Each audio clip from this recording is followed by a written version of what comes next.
튀는 탈세범 위에 나는 국세청이 있습니다. 수법도 참 다양합니다.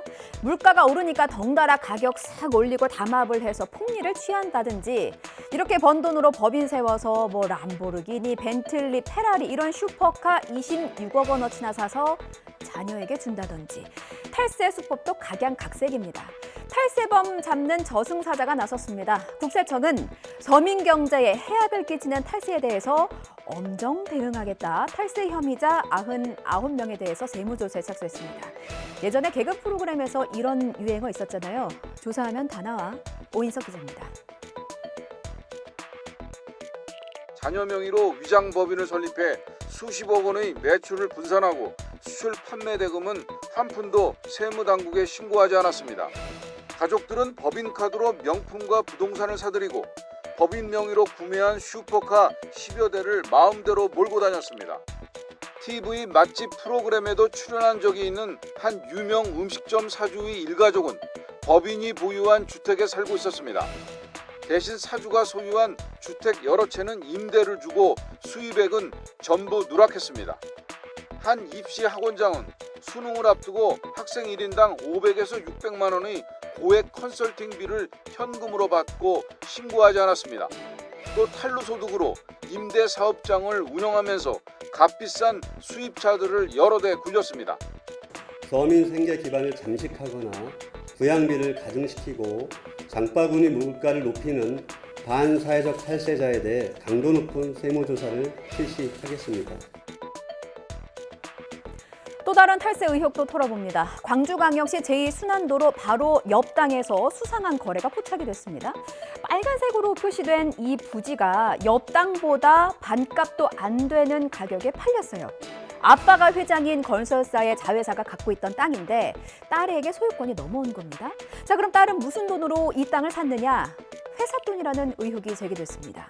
아빠 회사가 딸에게 장기 대여금의 명목으로 51억 3천만 원을 빌려줬습니다.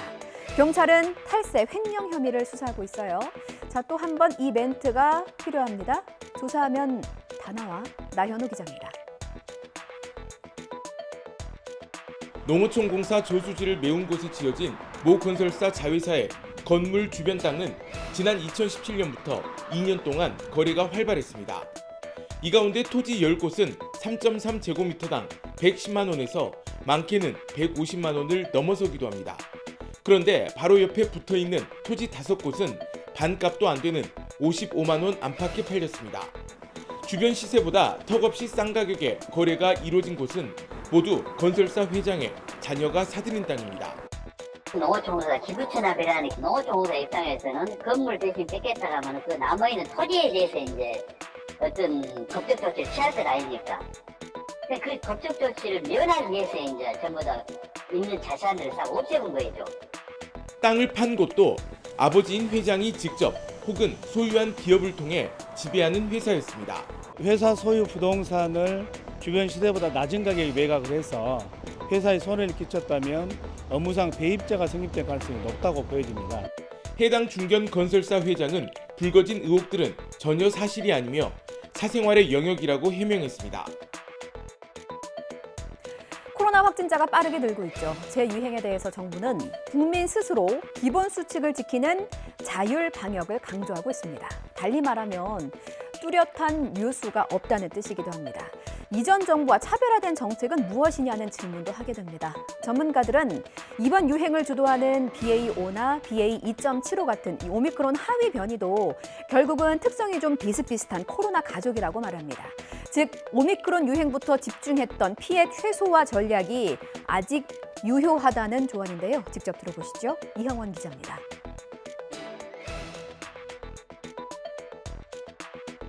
거리두기가 가학적이지 않다라고 얘기하는 것은 인정할 수 없어요. 경제 상황이 어렵고 그다음에 손실보상이나 이런 부분들을 할 수가 없는 상황이라 이제 강제적인 거리두기 형태는 현재 동원하기가 매우 어렵다. 국민들한테 읍소해야 된다는 거거든요. 고위험군 4차 접종률을 끌어올리고 치료제 처방을 적극적으로 하는 것이 지금으로선 최선이라고 강조했습니다. 이런 노력 외에 법적 지원 부분을 더는 축소해선 안 된다는 비판도 나옵니다. 현 정부에서 확진자 생활 지원비를 대폭 줄이면서 숨은 감염자를 키우는 건 과학적이지 않다는 겁니다. 사회적으로 좀 여러 가지 지금까지 지원을 해주던 부분들이 많이 없어졌다는 것이죠. 진단검사를 받으러 갈 동기가 없다 하는 것이 중요한 부분이 있어서 밀접 접촉을 했을 때도 대부분의 사람들이 지금은 진단검사 받지 않습니다. 치명률 상승이나 중환자 치료에 위기 징후가 생긴다면 거리두기 등 전 정부에서 도입했던 규제 검토도 마다치 않아야 한다고 조언했습니다.